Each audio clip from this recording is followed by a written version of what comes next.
क्या आप दुखी रहते हैं तो ये ओशो के अनमोल विचारों को सुनो, आपका दिन अच्छा निकलेगा। इस जीवन में मैंने दुख ही दुख क्यों पाया है? दुख ही दुख अगर पाया है तो बड़ी मेहनत की होगी पाने के लिए, बड़ा श्रम किया होगा, बड़ी साधना की होगी, तपश्चर्या की होगी। अगर दुख ही दुख पाया है तो बड़ी कुशलता अर्जित की होगी। दुख कुछ ऐसे नहीं मिलता, मुफ्त नहीं मिलता। दुख के लिए कीमत चुकानी पड़ती है।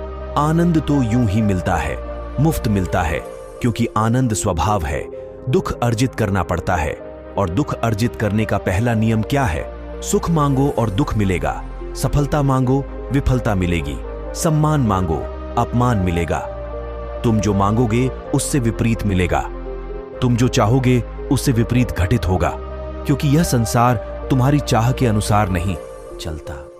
यह चलता है उस परमात्मा की मर्जी से। अपनी मर्जी को हटाओ, अपने को हटाओ, उसकी मर्जी पूरी होने दो।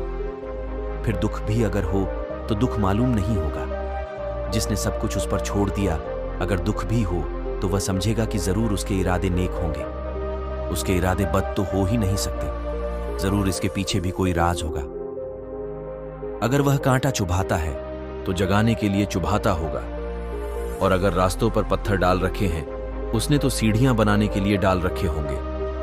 और अगर मुझे बेचैनी देता है, परेशानी देता है, तो जरूर मेरे भीतर कोई सोई हुई अभीप्सा को प्रज्वलित कर रहा होगा। मेरे भीतर कोई आग जलाने की चेष्टा कर रहा होगा। जिसने सब परमात्मा पर छोड़ा, उसके लिए दुख भी सुख हो जाते हैं, और जिसने सब अपने हाथ में रखा, उसके लिए सुख भी दुख हो जाते हैं। जिसे तुम जीवन समझ रहे हो, वह जीवन नहीं है, टुकड़े टुकड़े मौत है। जन्म के बाद तुमने मरने के सिवाय और किया ही क्या है?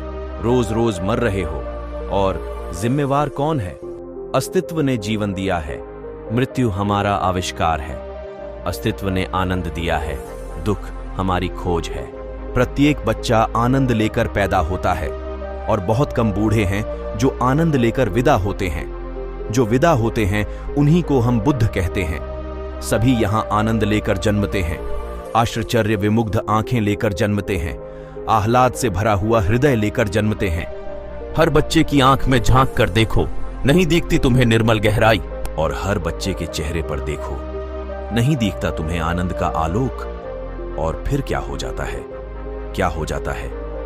फूल की तरह जो जन्मते हैं, वे कांटे क्यों हो जाते हैं? जरूर कहीं हमारे जीवन की पूरी शिक्षण की व्यवस्था भ्रांत है। हमारा पूरा संस्कार गलत है, हमारा पूरा समाज रुग्ण है। हमें गलत सिखाया जा रहा है। हमें सुख पाने के लिए दौड़ सिखाई जा रही है। दौड़ो, ज्यादा धन होगा तो ज्यादा सुख होगा, ज्यादा बड़ा पद होगा तो ज्यादा सुख होगा। गलत हैं ये बातें। न धन से सुख होता है, न पद से सुख होता है। और मैं यह नहीं कह रहा हूं कि धन छोड़ दो या पद छोड़ दो। मैं इतना ही कह रहा हूं, इनसे सुख का कोई नाता नहीं। सुख तो होता है भीतर डुबकी मारने से। हां, अगर भीतर डुबकी मारे हुए आदमी के हाथ में धन हो तो धन भी सुख देता है। अगर भीतर डुबकी मारे हुए आदमी के हाथ में दुख हो तो दुख भी सुख बन जाता है। जिसने भीतर डुबकी मारी, उसके हाथ में जादू आ गया, जादू की छड़ी आ गई। वह भीड़ में रहे तो अकेला, वह शोरगुल में रहे तो संगीत में। वह जल में चलता है, लेकिन जल में उसके पैर नहीं भीगते।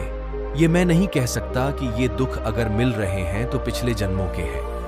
पिछले जन्मों के दुख पिछले जन्मों में मिल गए होंगे। परमात्मा उधारी में भरोसा नहीं करता। अभी आग में हाथ डालोगे, अभी जलेगा, अगले जन्म में नहीं। और अभी किसी को दुख दोगे तो अभी दुख पाओगे, अगले जन्म में नहीं। ये अगले जन्म की तरकीब बड़ी चालबाज ईजाद है, बड़ा षड्यंत्र है, बड़ा धोखा है। अगर अभी प्रेम करोगे तो अभी सुख बरसेगा, और अभी क्रोध करोगे तो अभी दुख बरसेगा। सच तो यह है, क्रोध करने के पहले ही आदमी क्रोध से भस्मीभूत हो जाता है। दूसरे को जलाओ, उसके पहले खुद जलना पड़ता है। दूसरे को दुख दो, उसके पहले खुद को दुख देना पड़ता है। ये पिछले जन्मों के दुख नहीं है। अभी जो कर रहे हो उसी का परिणाम है। पहले तो मेरी बात सुनकर चोट लगेगी, क्योंकि सांत्वना नहीं मिलेगी। लेकिन अगर मेरी बात समझे तो छुटकारे का उपाय भी है, तो खुशी भी होगी। अगर इसी जन्म की बात है तो कुछ किया जा सकता है। यही मैं कह रहा हूं कि अभी कुछ किया जा सकता है। सुख छोड़ो, सुख की आकांक्षा छोड़ो, सुख की आकांक्षा का अर्थ है बाहर से कुछ मिलेगा तो सुख। बाहर से कभी सुख नहीं मिलता। सुख की सारी आकांक्षा को ध्यान की आकांक्षा में रूपांतरित करो। सुख नहीं चाहिए, आनंद चाहिए, और आनंद भीतर है। तो भीतर जितना समय मिल जाए उतना भीतर डुबकी मारो। जब मिल जाए दिन रात काम धाम से बचकर, जब सुविधा मिल जाए पति दफ्तर चले जाएं, बच्चे स्कूल चले जाएं, तो घड़ी दो घड़ी के लिए द्वार दरवाजे बंद करके, घर के ही नहीं इंद्रियों के भी द्वार दरवाजे बंद करके भीतर डूब जाओ, और धीरे धीरे सुख के फूल खिलने शुरू हो जाएंगे, महासुख के।